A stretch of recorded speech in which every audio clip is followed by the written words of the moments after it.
In this lesson, we'll continue our review of Writing Test 8, Section 2. We're still on the first passage, Compost, Don't Waste This Waste.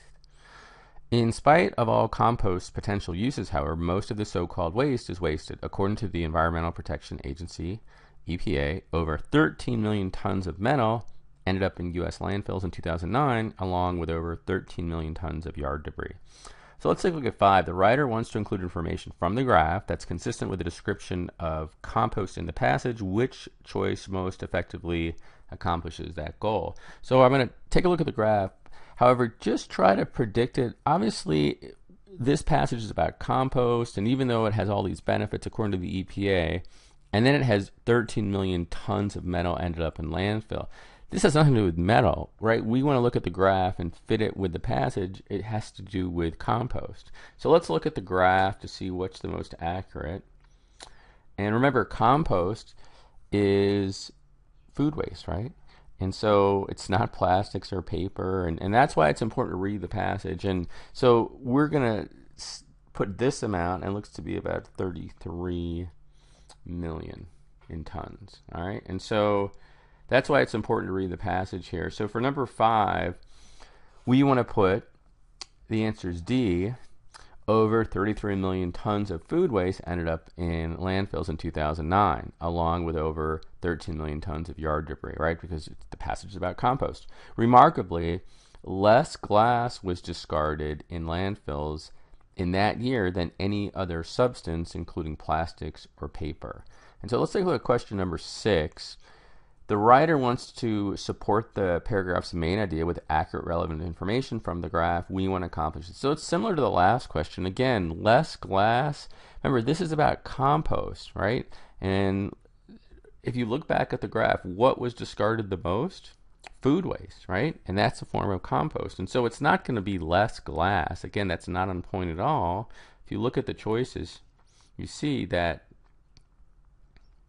number 6, remarkably, more food waste was discarded in landfills than any other substance. You see how it totally fits with the main theme, including plastics or paper. All right, so both of those on point and consistent with the graph. And then question number 7, even worse, comma, then the squandering of this useful resource is that the fact that compost in landfills cannot break down due to the lack of necessary air and moisture.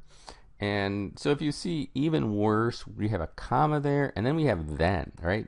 THEN, you want to be careful, is different from THAN, right? Than is when you're comparing. This has to do with time, doesn't it? Right? I'll meet you then. It's sort of a transition word. And so it's definitely not then, and we don't need the comma here either. And if you look at the choices, it's B, even worse than, because we're comparing. All right, let's take a look. Go down to number 8. As a result, organic material that is sent to landfills contribute to the release of methane, a very potent greenhouse gas. So we have a couple questions here. Looks like subject-verb agreement, contribute. Think about what the subject is. Organic material that is sent to landfills. This is an essential clause, but always the subject appears before it. Material is the subject. This is singular, right? And so with the verb, you add an S, right, to make it singular. It's contribute would be if this is materials plural. We need to make it singular, and so we add the S. Again, you could predict that. The answer is C.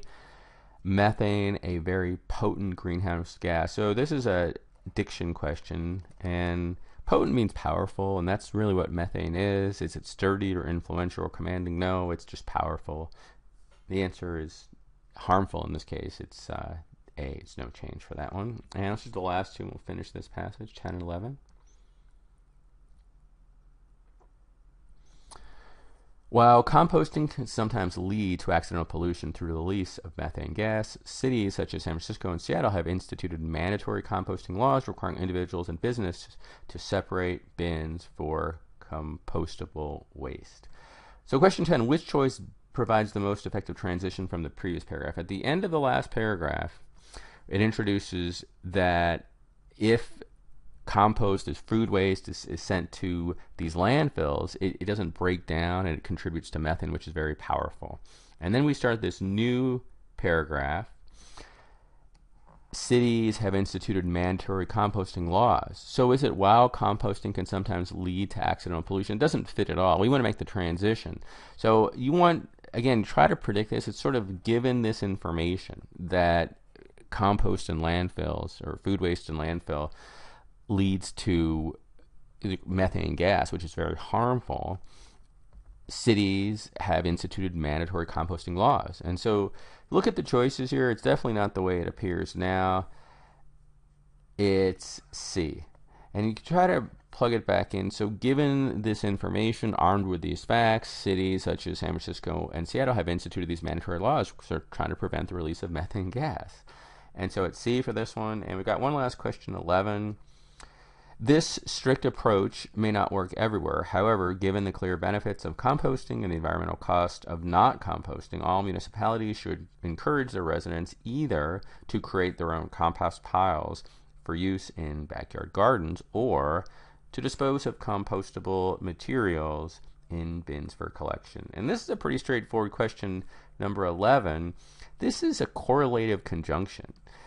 Either, residents either, and then you have the infinitive to create, or, and that's what accompanies either, to dispose, right? That's it. They usually can make these a lot harder.